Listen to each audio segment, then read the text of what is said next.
باز هم سلام و مهر خدمت مخاطبان عزیز فروشگاه کاشانه در افغانستان. آیا با ماشین تایپ بریل آشنا هستید؟ امروز می‌خواهیم تا شما را با ماشین تایپ پرکینز آشنا کنیم. پس لطفاً با ما بمانید. ماشین تایپ بریل یا پرکینز یکی از اساسی ترین و قابل اعتماد ترین ابزارهای نوشتاری برای نابینایان است.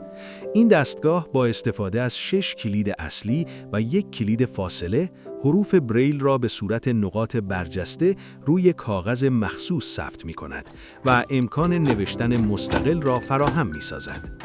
از ماشین پرکینز در آموزش کودکان نابینا، نوشتن درس و کارهای خانگی، یادداشت‌برداری روزانه و مکاتبه استفاده می شود و به همین دلیل نقش مهمی در یادگیری و استقلال فردی دارد.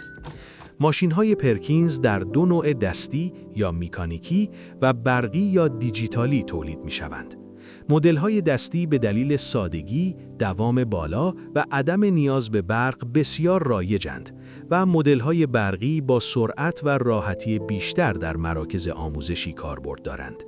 با وجود پیشرفت فناوری، پرکینز هنوز هم یکی از محبوب‌ترین و قابل اعتمادترین ابزارهای بریل در جهان است.